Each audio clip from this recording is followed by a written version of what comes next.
السلام عليكم. ازيكم يا رجاله؟ عاملين ايه؟ يا رب تكونوا كويسين وبخير وحالكم في احسن حال. فيديو جديد، وبما اني يا صديقي قلت لك ان فيديو النهارده فيديو مهم، فهو فيديو عرض بيع للزغاليل اللي موجوده عندنا. كنا اتسالنا كتير يا رجاله عن الزغاليل او عن زيادات عندنا في السلاكه، والحمد لله اول ما توفرت قلت اعمل لكم فيديو. بس قبل ما نشوف الفيديو عايزك تصلي على النبي وتذكر ربنا. ما تنساش اللايك يا صديقي، اللايك بيفرق معايا جدا جدا جدا. عايزك تعمل كومنت لو حابب تضيف اي حاجه في السلاكه او عندك اي تعليق عن اي حاجه احنا بنعملها في السلاكه. وعشان ما اطولش عليك، انزل اخبط اللايك بتاعك وتعالى نشوف الحاجه ونشوف الزغاليل. بس قبل ما نشوفهم هنطمن على الحمام اللي احنا لقيناه، ونشوف الدنيا وقفت معانا لحد فين. نشوف الحمام اللي حصل، نشوف الحمام اللي احنا لقيناه جديد، نشوف الدنيا هتمشي معانا ازاي. اتمنى الفيديو. طبعا رجاله الفيديو ده ناس كتير قوي كلمتني على زيادات في السلاكه، ناس عايزه زغاليل، ناس عايزه اسود شغاله. فالنهارده اتوفر معانا طريحه زغاليل مكونه من 8 زغاليل هنتفرج عليهم واحده واحده مع بعضينا. بس زي ما قلت لك بعد ما نطمن على الحمامتين بتوعنا. تعالى كده يا صديقي نطمن الاول على القص الحمريات دول. نقول بسم الله الرحمن الرحيم. هم امورهم طيبه الحمد لله، والدنيا ماشيه معاهم كويس. والطيره مثلا يعني قدامها 3 4 5 ايام بالكتير قوي تحصي، وان شاء الله باذن الله نفرخ اول حمريات عندنا في السلاكه دي.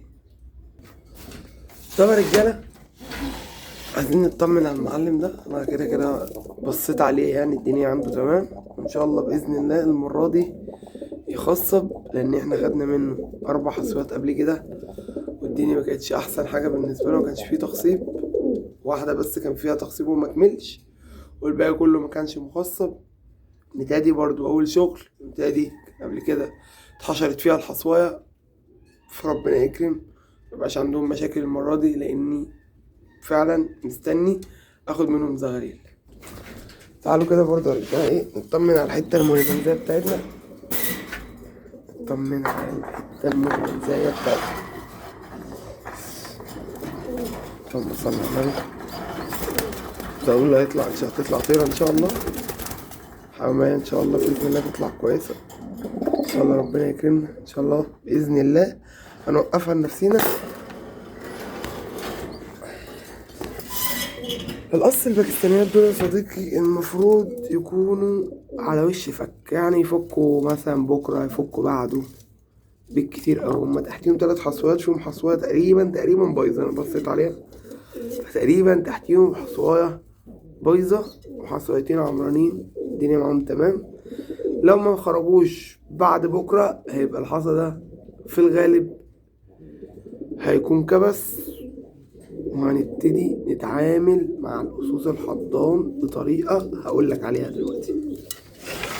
بص يا صديقي، أنا عندي تقريبا الحمام اللي جاهز كحضان حوالي 10-12 قص، تمام كده؟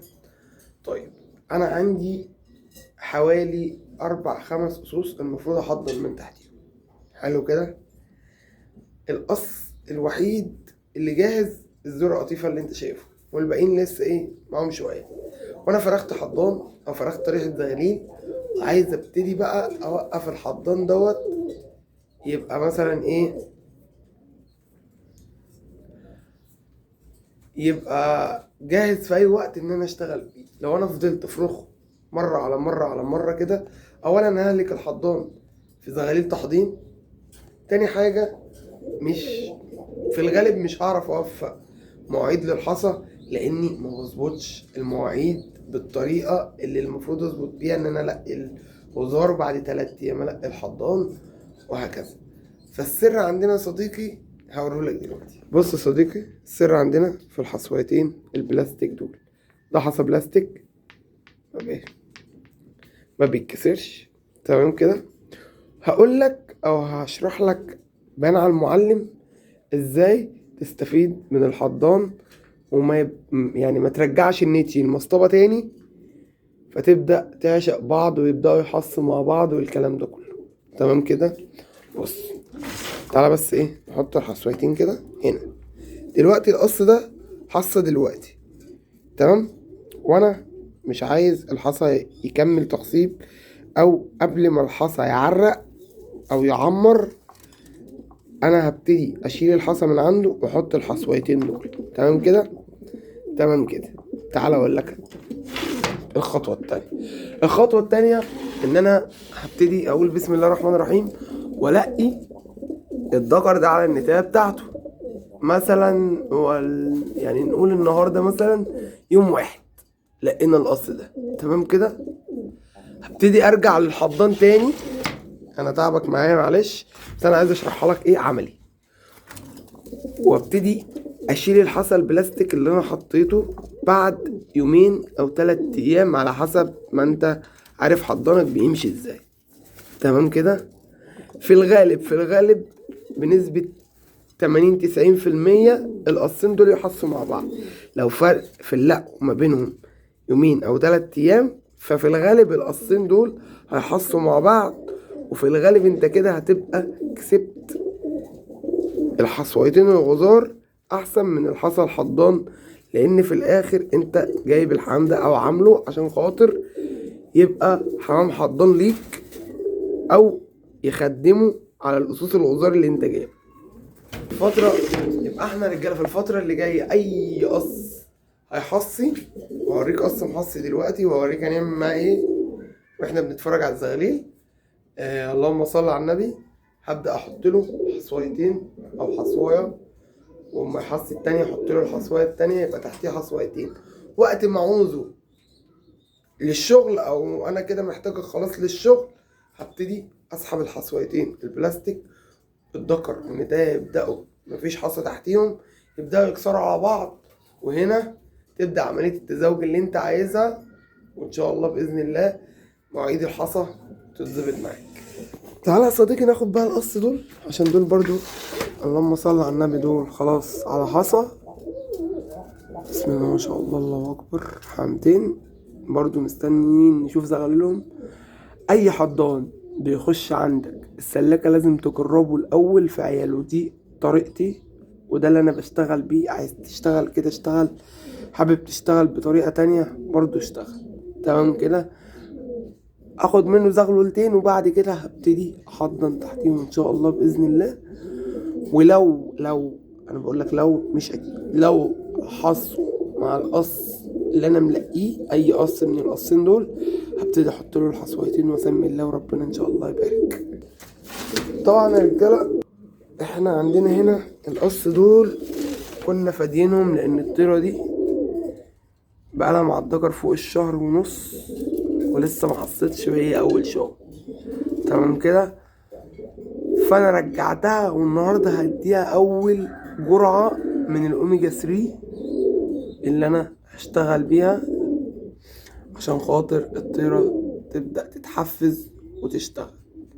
طبعا انا كنت حاططها في الباب اللي جنبه ده 2 تقريبا او 3 ايام، ورجعتها له تاني ان شاء الله باذن الله المره دي اتحصي معاه، لان انا محتاج اسوس تحضين الفتره دي. طب يا رجاله جاهزين نتفرج على الطريحه اللي هتخرج احنا ان شاء الله باذن الله؟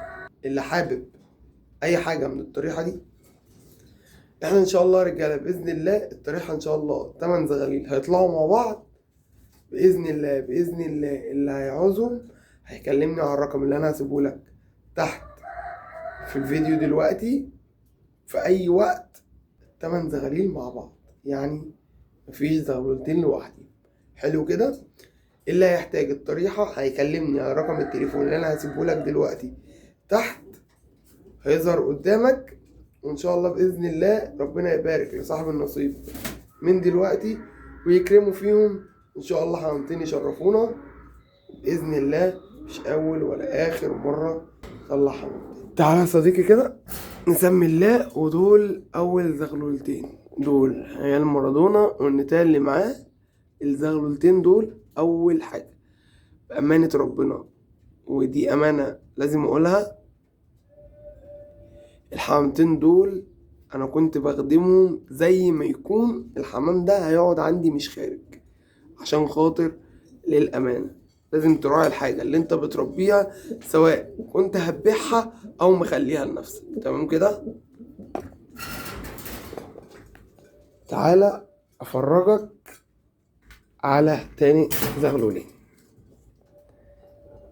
دول زغلولتين ازايزة، اللهم بارك، حمامتين مفهومش ولا كلمة. حمام واخد فيتاميناته، حمام واخد كالسيوم، الكالسيوم بتاعه مظبوط، خميرة مروق عليه ترويقة 10/10. إلا كده ونبص على العرض أو بقية الطريحة. الزغلولتين دول يا رجالة مش اخوات، الزغلولتين دول الإزازي ده ابن القص، والأخضر دوت ابن القص الكريزليات اللي تحت. وأفرجك على أخوه وأخو الإزازي ده برضو دلوقتي. سمي الله، بسم الله الرحمن الرحيم. دول آخر زغلولتين معانا في الطريحة اللي هتخرج. دول إخوات الزغلولتين اللي أنا لسه مرهم لك فوق. دول القص الكريزليات ولاد الزغلول الأبيض دوت، والزغلول الأخضر اللي فوق، والمفصص الفاتح دوت اخو الزغلول الازرق اللي فوق. تمام كده، يبقى انا كده وريتك التمن زغاليل زي ما قلت لك. ان شاء الله باذن الله، زي ما قلت لك ان شاء الله باذن الله الحمامتين دول هيخرجوا مع بعض ان شاء الله باذن الله. اللي محتاجهم هيتواصل على رقم التليفون لحد الساعه 10 بالليل. معاك تقدر تتصل بالتليفون. الفيديو ده ينزل لك الساعه 8، لو معاك ساعتين تقدر تتصل بيهم في اي وقت. بعد كده يا ريت الرجاله او اخواتي الصغيرين او اخواتي الكبار ايا كان مين اللي هيتكلم، يا ريت الناس تبعت واتساب بعد الساعه 10 عشان خاطر في الغالب ببقى في الشغل. بص يا رجاله، هما في زغلولتين بصراحه هما المفروض يبقوا 10، بس دول زغاليل التركيبه، فدول ان شاء الله باذن الله مش هيخرجوا. دول ان شاء الله باذن الله كده هيتذبحوا.